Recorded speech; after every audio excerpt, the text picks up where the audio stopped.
الحمد لله نحمده ونستعينه ونستغفره ونؤمن به ونتوكل عليه ونعوذ بالله من شرور أنفسنا ومن سيئات أعمالنا من يهده الله فلا مضل له ومن يضلله فلا هادي له ونشهد أن لا إله إلا الله وحده لا شريك له ونشهد أن سيدنا وشفيعنا ومولانا محمدا عبده ورسوله أما بعد فقد قال الله تبارك وتعالى في كلامه المجيد والفرقان الحميد أعوذ بالله من الشيطان الرجيم بسم الله الرحمن الرحيم يا أيها الذين آمنوا اتقوا الله وكونوا مع الصادقين وقال تعالى في شان حبيبه مخبرا وآمرا إن الله وملائكته يصلون على النبي يا أيها الذين آمنوا صلوا عليه وسلموا تسليما اللهم صل على سيدنا ومولانا محمد وعلى آل سيدنا ومولانا محمد وبارك وسلم الصلاة والسلام عليك يا رسول الله وعلى آلك وأصحابك يا حبيب الله الصلاة والسلام عليك يا شفيع المذنبين وعلى آلك وأصحابك يا رحمة للعالمين۔ سامعین محترم، ایک جمعے کی غیر حاضری کے بعد پھر آپ کے سامنے حاضر ہوں۔ پشاور کا اور مردان کا دورہ تھا جس پر گیا ہوا تھا۔ بہت ٹف شیڈول ہوتا ہے دورے میں، ایک دن میں بعض دفعہ 14 جگہ پر تقریریں کرنی پڑتی ہیں۔ گلا بہت زیادہ خراب ہے لیکن ظاہر ہے کہ اپنی ڈیوٹی کرنی ہے، جو کچھ ہو سکا بیان کروں گا انشاءاللہ۔ آپ دعا فرمائیے کہ اللہ تعالی ہمت عطا فرمائے۔ کچھ بخار بھی ہے 2-3 دن سے، اس کے لیے بھی دعا فرمائیں۔ یہ مہینہ جیسا کہ میں آپ کو اکثر بتاتا رہتا ہوں کہ خانقاہ شریف کا ایک اپنا ماحول ہے اور ایک اپنا انداز ہے ہر چیز کا، تو ہم یہ کوشش کیا کرتے ہیں کہ جو بھی ایام کو خاص کسی کے ساتھ ہوتے ہیں ان ایام میں ان ہستیوں کا تذکرہ کیا جاتا ہے جن ہستیوں کی نسبت ان ایام کو حاصل ہوتی ہے۔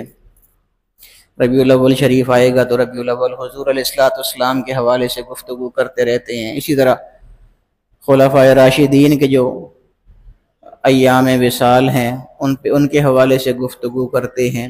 اسی طرح دیگر اولیاء اللہ جو بڑے بڑے لوگ ہوئے ہیں، اللہ رب العالمین کے قرب سے سرفراز ہوئے ہیں لوگ، ان کے جب ایام وصال ہوتے ہیں تو اس حوالے سے گفتگو ہوتی ہے۔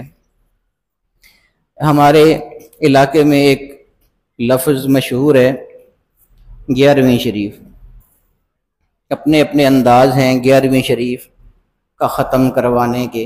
کچھ لوگ ہر مہینے کی 11 تاریخ کو 11ویں کا ختم کرواتے ہیں، اپنے اپنے عشق کی بات ہے، اپنی اپنی محبت کی بات ہے۔ بنیادی طور پر چاہے 11ویں شریف ہو یا چہلم ہو یا اور کوئی کل وغیرہ ہو یا برسی ہو، یہ الگ سے کوئی چیز نہیں ہے۔ اصل جو ہے ان ساری چیزوں میں وہ میت کو ایصال ثواب پہنچانا ہے۔ آپ اس کے لیے کوئی بھی طریقہ اختیار کر سکتے ہیں، مقصد یہ ہے کہ ہمارے جو فوت شدگان ہیں ان کے لیے ہماری جانب سے کوئی چیز جانی چاہیے، کوئی تحفہ جانا چاہیے، اور جو اس دنیا سے رخصت ہو جاتا ہے اس کو ہمارا کوئی بھی تحفہ نہیں پہنچتا سوائے ہماری دعا کے، تو ہماری دعا ہی ان کے لیے تحفہ ہوتی ہے۔ جو نیک لوگ ہوتے ہیں ان کے لیے بلندی درجات کی دعا کی جاتی ہے، جو انہوں نے نیک اور اچھے کام کیے ہوتے ہیں، حسنات کی ہوتی ہیں، عبادتیں کی ہوتی ہیں کثرت کے ساتھ، ظاہر ہے کہ اللہ تعالیٰ ان کو ان چیزوں کا انعام عطا فرماتا ہے اگلے جہان میں۔ بنیادی طور پر میں ہمیشہ یہ کہا کرتا ہوں، جتنے لوگ مرید ہونے کے لیے آتے ہیں یا بیعت ہونے کے لیے آتے ہیں، اب اس سفر میں بھی بہت سے لوگوں نے مجھے بیعت ہونے کے لیے کہا تھا، تو میں ان کو بھی یہی کہا کرتا ہوں، اور آپ بھی یہ بات یاد رکھیے سارے، کہ انسان اپنے اعمال کی وجہ سے بڑا ہوتا ہے۔ پیر سید نصیر الدین شاہ صاحب رحمۃ اللہ تعالی علیہ فرمایا کرتے تھے، اور بہت خوبصورت بات فرمایا کرتے تھے۔ وہ فرماتے تھے کہ پیروں کے گھر میں پیدا ہو جانے سے بندہ پیر نہیں ہو جاتا۔ بڑی خوبصورت بات ہے، پیر اپنے اعمال کی وجہ سے بنے گا۔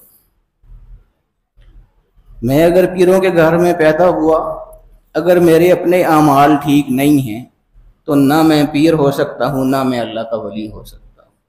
اس کی بجائے میں یہ کہا کرتا ہوں کہ اگر کوئی مزدور یا کوئی ریڑھی والا، کوئی سبزی لگانے والا، کوئی پھل فروٹ لگانے والا ریڑھی پر، وہ یا اس کا کوئی بچہ اپنے اعمال کے لحاظ سے بالکل ٹھیک ہے، عبادات کے لحاظ سے بالکل ٹھیک ہے، معاملات کے لحاظ سے بالکل ٹھیک ہے، تو بے شک وہ کسی پیر کے گھر میں پیدا نہ ہو، وہ اللہ کا ولی ہے اور اللہ کا دوست ہے۔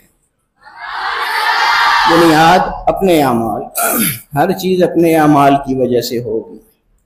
کچھ لوگوں پر اللہ کا کرم ہوتا ہے، کچھ لوگ چنیدہ ہوتے ہیں، اللہ یجتبی الیہ من یشاء، قرآن پاک کی آیت ہے کہ اللہ تعالیٰ کچھ لوگوں کو چن لیتے ہیں، اللہ یجتبی الیہ من یشاء ویہدی الیہ من ینیب، اور اپنی طرف آنے کے لیے اللہ پاک ان کے لیے راستے بھی خود مہیا فرما دیتا ہے۔ اللہ کی توفیق سے سارا کچھ ہوتا ہے، بندہ تو کچھ بھی نہیں کر سکتا۔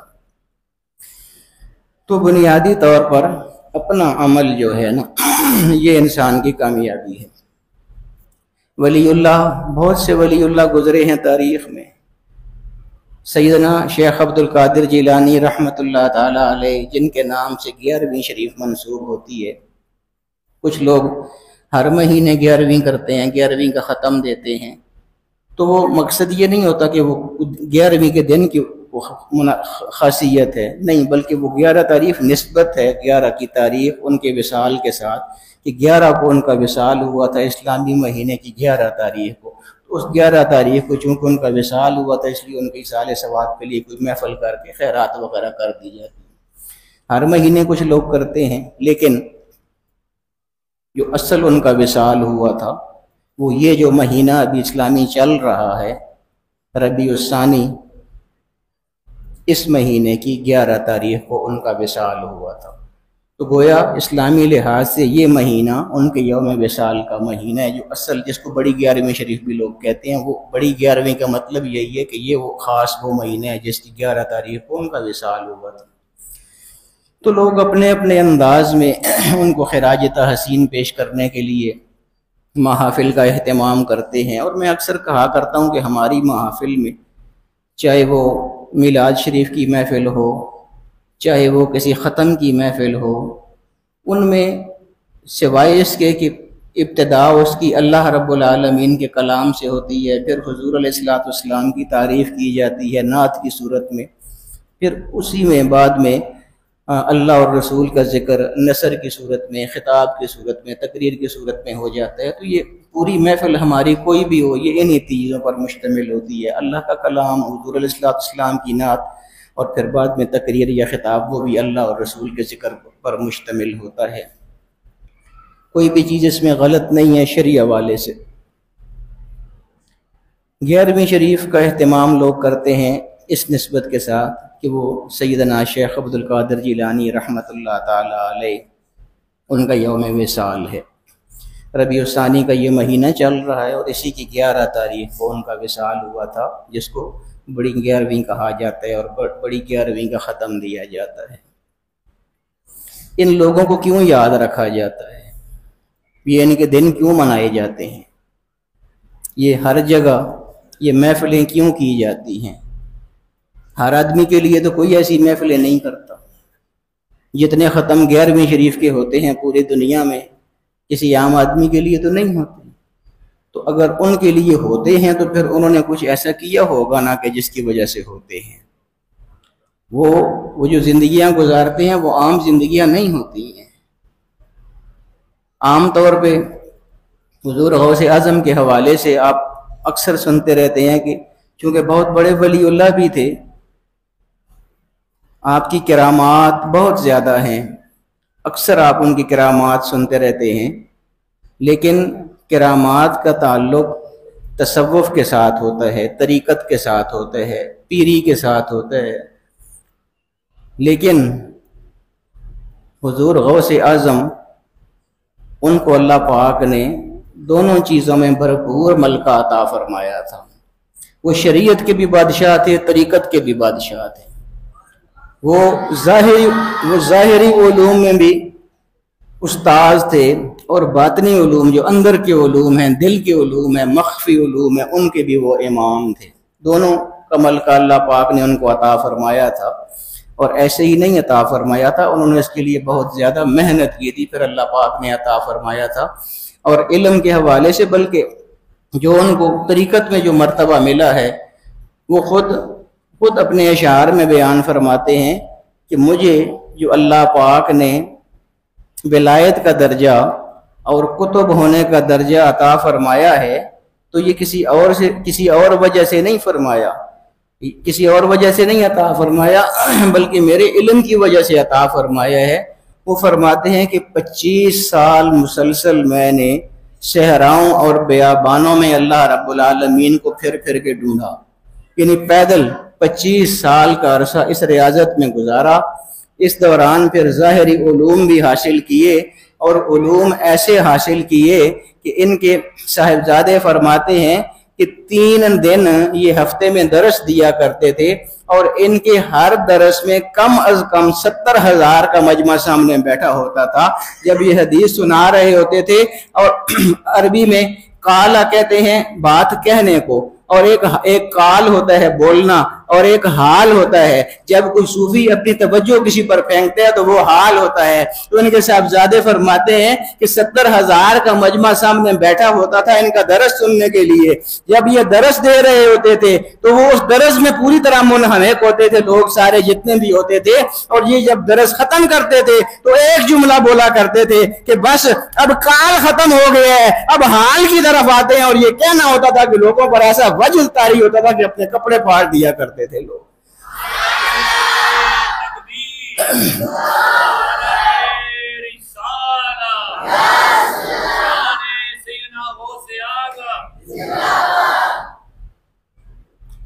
یہ صوفیانہ باتیں ہوتی ہیں، یہ تصوف کی باتیں ہوتی ہیں، اور یہ ایسے ہی نہیں ہوتی، یہ اللہ رب العالمین کی عطا سے ہوتی ہیں۔ ایک حدیث قدسی ہے، لا یزال عبدی حتی یتقرب الی بالنوافل فکنت سمعہ الذی یسمع بہ وبصرہ الذی یبصر بہ ویدہ التی یبطش بہا ورجلہ التی یمشی بہا۔ اللہ رب العالمین کے بندوں پر انعامات دیکھیے نا، یہ ان مقامات کو بندہ جب پہنچتا ہے تو کس طرح پہنچتا ہے؟ اللہ پاک فرماتا ہے لا یزال عبدی حتی یتقرب الی بالنوافل۔ میرے کچھ بندے ایسے ہوتے ہیں، بندے ہم ہی ہیں نا، کوئی اور تو لوگ نہیں ہیں، صرف دیکھنا یہ ہے کہ اس کے ساتھ ہم میں سے تعلق کون رکھتا ہے۔ ہم میں سے جو بھی تعلق رکھے گا وہ اس حدیث قدسی کے اندر آ جائے گا۔ میرے کچھ بندے ایسے ہوتے ہیں لا یزال عبدی حتی یتقرب الی بالنوافل، کہ وہ اتنی زیادہ نفلی عبادات کرتے ہیں اور اتنا زیادہ میرا قرب حاصل کر لیتے ہیں کہ میری تجلیات ان پر براہ راست پڑنے لگ جاتی ہیں، اور جب میری تجلیات ان بندوں پر پڑتی ہیں تو پھر اس کا کیا اثر ہوتا ہے؟ فَكُنْتُ سَمْعَهُ الَّذِي يَسْمَعُ بِهِ، پھر میں ان کی سماعت بن جاتا ہوں۔ الَّذِي يَسْمَعُ بِهِ، کہ جن کانوں سے وہ کوئی بات سن رہے ہوتے ہیں تو وہ بظاہر ان کی سماعت ہوتی ہے، ان کے کان ہوتے ہیں، لیکن در حقیقت وہ میری تجلی کی وجہ سے، میرے قرب کی وجہ سے میرے اتنے قریب ہوتے ہیں کہ ان کی سماعت میں میری سماعت شامل ہو جاتی ہے۔ پھر وہ اپنی سماعت سے نہیں، اپنے کانوں سے نہیں سن رہے ہوتے، پھر وہ میرے کانوں سے سن رہے ہوتے ہیں۔ وَبَصَرَهُ، اور جب کسی چیز کو وہ دیکھ رہے ہوتے ہیں تو پھر وہ بظاہر تو تمہیں ایسے لگتا ہے کہ وہ اپنی آنکھوں سے دیکھ رہے ہیں، اپنی بصارت سے دیکھ رہے ہیں، لیکن یہ ظاہری طور پر تمہیں معلوم ہوتا ہے کہ وہ اپنی آنکھوں سے دیکھ رہے ہیں۔ حقیقت یہ ہوتی ہے کہ اس وقت وہ میری بصارت سے دیکھ رہے ہوتے ہیں، اور جب میری بصارت سے دیکھ رہے ہوتے ہیں پھر ان کے سامنے کوئی پردہ رہتا ہی نہیں ہے، کیونکہ میری بصارت کے سامنے کوئی پردہ ہو نہیں سکتا۔ میرے سامنے تو ہر چیز واضح ہے، کوئی دوری نہیں ہے، کوئی حجاب نہیں ہے۔ جب میری بصارت ان کی بصارت میں شامل ہو جاتی ہے پھر ان کی آنکھوں میں بھی کوئی حجاب نہیں رہ جاتا۔ تو اسی لیے شیخ عبد القادر جیلانی نے ویسے ہی تو نہیں فرمایا تھا، انہوں نے کیا فرمایا تھا؟ نظرت الی بلاد اللہ جمعا کخردلۃ علی حکم اتصالی، میں اللہ کے سارے شہروں پر جب نظر ڈالتا ہوں تو وہ مجھے اس طرح نظر آتے ہیں جیسے ہتھیلی پر رائی کا دانہ رکھا ہوا اور میں اس کو دیکھ رہا ہوں۔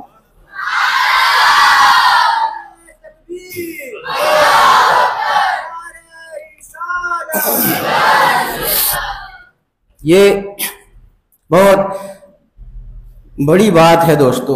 میں عرض یہ کر رہا تھا کہ ہم میں سے ہی جو لوگ یہ چیزیں کرتے ہیں، ان چیزوں پر عمل کرتے ہیں، اللہ رب العالمین ان کو اپنا قرب نصیب فرما دیتے ہیں۔ ہاں یہ ضرور ہوتا ہے گھرانوں کے اعتبار سے بعض لوگ بہت معزز ہوتے ہیں۔ اب مثال کے طور پہ سید ہیں، میں آپ کو بتاؤں، عام لوگ، ہم جو لوگ ہیں، ہم سے سید جو ہیں ان کا رتبہ بہت بلند ہے۔ سید تو حضور علیہ السلام کی اولاد ہے نا، ان کو ہم میں سے کون پہنچ سکتے ہیں؟ کوئی قریب بھی کوئی نہیں جا سکتا، پہنچنا تو بہت دور کی بات ہے۔ سید ہونا بہت عظمت کی بات ہے۔ جتنے بھی سید ہیں وہ بہت قابل احترام ہے ہم سب لوگوں کے لیے۔ ہم تو امتی ہیں ان کے، وہ تو ہمارے آقا کے گھرانے کے لوگ ہیں۔ ان کا ادب کوئی نہیں کرے گا تو وہ تو تباہ ہو جائے گا۔ کوئی ایسا آدمی نہیں ہوتا جو اہل بیت اور حضور علیہ السلام کی آل کا ادب نہ کرے، بلکہ دعا کیا کریں کہ اللہ پاک ہمیں ان کا ادب کرنے والا بنائے۔ کیا بات ہے ان لوگوں کی۔ میں بتا یہ رہا تھا کہ سید گھرانے جو ہوتے ہیں ان میں کچھ قسمیں ہوتی ہیں، کچھ درجات ہوتے ہیں۔ مثال کے طور پر کوئی سید شخص ہیں تو ان کی شادی کسی ایسی جگہ پر ہو، یعنی ان کی جو زوجہ ہوں، جو بیوی ہوں، وہ سیدہ نہ ہوں، یعنی مرد سید ہیں لیکن جو بیوی ہیں وہ سیدہ خاندان سے نہیں ہیں، تو اب ان کی جو آگے اولاد ہوگی وہ سید ہوگی، کیونکہ والد تو سید ہیں۔ ایک یعنی والد یا والدہ ان میں سے کوئی ایک سید ہوگا۔ ایک صورت یہ ہے کہ والد سید ہے، والدہ سیدہ نہیں ہے۔ ایک صورت یہ ہے کہ والدہ سیدہ ہیں، سیدہ گھرانے سے ہیں، لیکن والد سید نہیں ہے۔ یعنی کسی عام آدمی کے ساتھ کسی سیدہ کی شادی ہوئی تو وہ عام آدمی جو ہے وہ تو سید نہیں ہے نا، یعنی یا شوہر سید ہوگا، بیوی سیدہ نہیں ہوگی، یا یہ ہے کہ بیوی سیدہ ہوگی، شوہر سید نہیں ہوگا۔ دونوں سید گھرانے ہیں، ایک کی وجہ سے وہ پورا گھرانہ سید گھرانہ ہوتا ہے، ان کی اولاد بھی آگے سید ہوتی ہے۔ ان کو یہ کہا جاتا ہے کہ یہ باپ کی طرف سے سید ہے اور یہ والدہ کی طرف سے سید ہے۔ سمجھ گئے ہیں آپ؟ یعنی ایک طرف سے سید والی نسبت ان کو بہرحال حاصل ہو جاتی ہے، چاہے باپ والی طرف سے ہو یا والدہ والی طرف سے ہو۔ اور کچھ خوش نصیب ایسے ہوتے ہیں کہ جن کو نجیب الطرفین کہا جاتا ہے، وہ ایسا جوڑا ہوتا ہے کہ جن کا شوہر بھی سید فیملی سے ہوتا ہے اور والدہ بھی سیدہ فیملی سے ہوتی ہیں۔ یہ حضور غوث پاک، ان کے والد جو ان کے جو حضور غوث پاک جو ہیں، ان کے والد جو ہیں وہ سیدنا امام حسن علیہ السلام کی اولاد میں سے ہیں، اور ان کی والدہ جو ہیں سیدنا امام حسین علیہ السلام کی اولاد میں سے ہیں۔ باپ بھی سید، والدہ بھی سیدہ، پھر آگے جو اولاد ہوتی ہے، اور پھر اپنے اپنے کردار ہوتے ہیں، اپنے اپنے اعمال ہوتے ہیں۔ میں کیوں کہہ رہا تھا کہ ساری چیزیں، سب چیزوں کا دار و مدار عمل پر ہے۔ ان کے والد حضور غوث اعظم رضی اللہ تعالیٰ عنہ رحمۃ اللہ تعالیٰ علیہ، ان کے والد ابو صالح سید موسیٰ جنگی رحمۃ اللہ تعالی علیہ، وہ میں عرض کر رہا تھا نا کہ یہ لوگ ایسے ہی نہیں سامنے آ جاتے، بڑی ان کی اپنے بھی بہت محنتیں ہوتی ہیں اور ان کے بڑوں کی بھی بہت محنتیں ہوتی ہیں۔ یہ ابو صالح موسیٰ جنگی رحمۃ اللہ تعالی علیہ ان کے والد تھے۔ اب تقویٰ دیکھیے، معاملات کی درستگی دیکھیے، میں کیوں کہتا ہوں کہ عمل کی بات ہے ساری، اللہ کا خوف دیکھیے، یہ والد کی بات ہو رہی ہے ان کی۔ ایک دفعہ کہیں جا رہے تھے دریا کے کنارے تو بھوک لگی ہوئی تھی، دریا میں بہتا ہوا ایک سیب آیا، تو کنارے کے قریب سے گزر رہا تھا، یہ آگے بڑھے اور سیب اٹھا کے، تو بھوک لگی ہوئی تھی، کھا لیا۔ کھانے کے بعد یہ اللہ تعالیٰ ہے، وہ ایسے انتظامات خود کرتا ہے، جب اس نے کوئی کام لینا ہوتا ہے، پتہ نہیں کہاں سے ٹوٹا، کیسے چلتا ہوا ان کے پاس آیا وہ سے، بہرحال کھا لیا۔ کھانے کے بعد خیال آیا کہ یہ کسی نہ کسی کا باغ ہوگا، اس کے باغ کا یہ پودا ہوگا جس سے یہ ٹوٹا ہوگا، تو میں نے کھا تو لی ہے پر اس سے اجازت تو لی نہیں ہے، میں نے اس کا مال میں نے کیوں بغیر اس کی اجازت کے کھا لی ہے۔ حضور فرماتے ہیں نا کہ مومن کی یہ نشانی ہوتی ہے کہ اس سے چھوٹا سا بھی کوئی گناہ ہو جائے یا کوئی ایسی بات ہو جائے جو شریعت کے منافی ہو، تو اس کو ایسے لگتا ہے کہ میرے سر پر گناہوں کا ایک پہاڑ آ گیا ہے، ایسے اس کو بوجھ محسوس ہوتا ہے چھوٹی سی بات پر بھی۔ وہ فرماتے ہیں کہ مجھے ندامت ہوئی کہ میں نے کیوں یہ کھا لیا ہے بغیر اجازت کے۔ جس طرف سے دریا بہتا ہوا آ رہا تھا اس طرف چل پڑے کہ آگے کہیں درخت وغیرہ ہوگا، پتہ چل جائے گا۔ چلتے چلتے دیکھا، کافی دور گئے تو ایک مکان نظر آیا دریا کے کنارے، اور اس کی جو بیرونی دیوار تھی اس کے اندر وہ لگا ہوا تھا درخت، اور دیواروں سے شاخیں باہر آئی ہوئی تھی، دریا پر جھکی ہوئی تھی۔ تو یہ سمجھ گئے کہ سیب لگے ہوئے ہیں، یہیں سے وہ ٹوٹا ہے تو بہتا ہوا آیا ہے۔ جا کے پتہ کیا کہ یہ گھر کس کا ہے۔ اب وہ اللہ تعالیٰ ہے، جیسے میں آپ کو کہہ رہا ہوں، اس وقت کے ایک اور بہت بڑے ولی تھے حضرت عبداللہ سومی رضی اللہ تعالیٰ عنہ، وہ مکان ان کا تھا۔ وہ اپنے زمانے کے بہت بڑے ولی تھے۔ ان کا جا کے دروازہ کھٹکھٹایا اور ان سے ساری بات بیان کی کہ اس طرح میں فلان جگہ سے گزر رہا تھا، وہاں میں نے سیب دیکھا تو میں نے کھا لیا، پر مجھے ندامت ہو رہی ہے کہ میں نے آپ کی اجازت کے بغیر کھا لی ہے۔ اب یہ کتنی سی بات ہے، آپ دیکھیں ہم تو چلتے پھرتے ریڑھیوں سے چیزیں چکھتے چکھتے آگے گزر جاتے ہیں، بہت غلط بات ہے یہ۔ ہم ایسا اکثر کرتے ہیں، کوئی مونگ پھلیاں خرید رہا ہے تو 10 مونگ پھلیاں ادھر کھڑے کھڑے بغیر اس کی اجازت کے کھا لے گا، کوئی انگور خرید رہا ہے تو دانے اٹھا کے کھا، بالکل غلط بات ہے، نہیں کر سکتے ہم شرعی طور پر ایسا۔ بہرحال ان سے بات ساری ماجرا عرض کیا کہ جی ایسے ایسے ہوا ہے، میں نے وہ سیب کھا لیے آپ کی اجازت کے بغیر، میں معافی کے لیے آیا ہوں، آپ مجھے معاف فرما دیں۔ اب وہ بھی بڑی شخصیت تھے، نعرہ تکبیر، نعرہ رسالت، قبلہ حضرت صاحب۔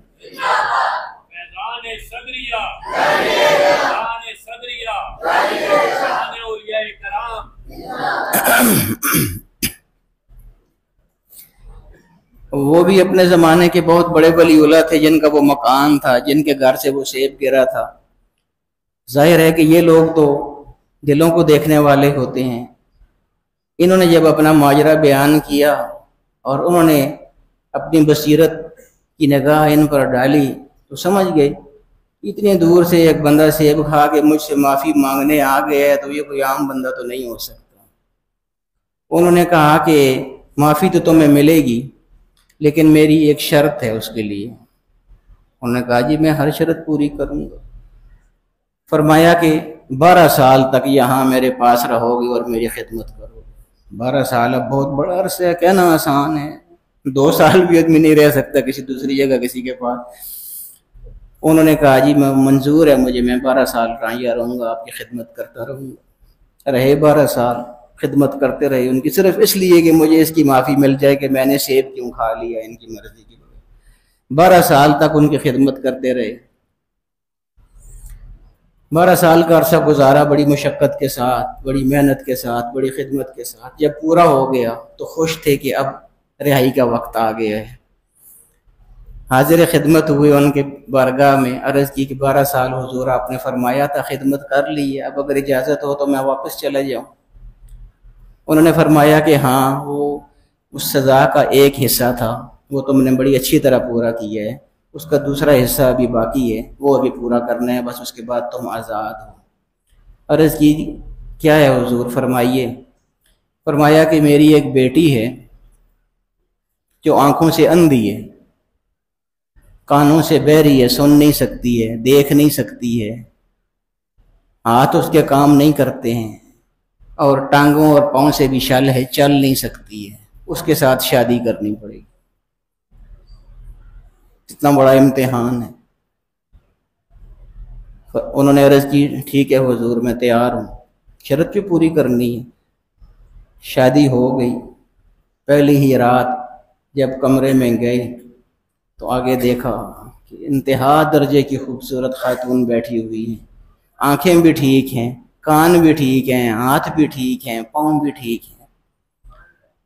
یہ اب یعنی تقویٰ دیکھیے، اب شادی ہو چکی ہے ان کی، لیکن جو صورتیں ان کے سامنے، جو حالت بیان کی گئی تھی دلہن کی، وہ نہیں تھی جب یہ دروازے پر گئے تھے، اور جب انہوں نے اندر نظر ڈالی تو وہ مناظر ان کو نظر نہیں آئے جو آنے چاہیے تھے، اپاج والے اور اندھی والے۔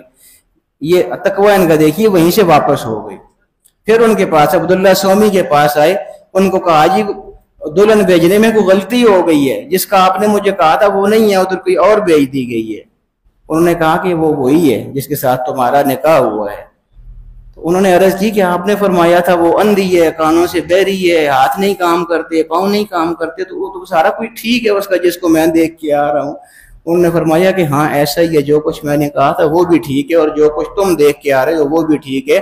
اصل بات یہ ہے کہ جو میں نے کہا تھا نا کہ وہ آنکھوں سے اندھی ہے، تو آج تک اس نے کسی غیر محرم کو نہیں دیکھا ہوا ہے، اور جو میں نے کہا تھا کہ کانوں سے وہ سماعت سے محروم ہے، اس نے آج تک کسی غیر محرم کی آواز نہیں سنی ہوئی ہے، کسی غیر محرم کی آواز اس کے کان میں نہیں پڑی ہے۔ ہاتھ اور پاؤں کا بھی یہی حال ہے کہ اپنے شوہر کے علاوہ نہ اس کا ہاتھ کسی کام کے لیے اٹھے گا، نہ اس کا پاؤں کہیں باہر جائے گا، تم اس کے شوہر ہو، ہر چیز میں وہ تمہاری فرمانبرداری کرے گی، وہ ایسی خاتون ہے۔ یہ ان کی شادی تھی، اور یہ جب شادی ہوئی، اس درجے کے جو لوگ تھے، ماں ایسی تھی اور والد ایسا تھا ابو صالح، جو سیب کے لیے اتنی تکلیفیں گزار گیا تھا، جب ان دونوں کی شادی ہوئی تو پھر اللہ پاک نے جو ان کو اولاد عطا فرمائی، اس کو غوث اعظم رضی اللہ تعالیٰ عنہ کہا جاتا ہے۔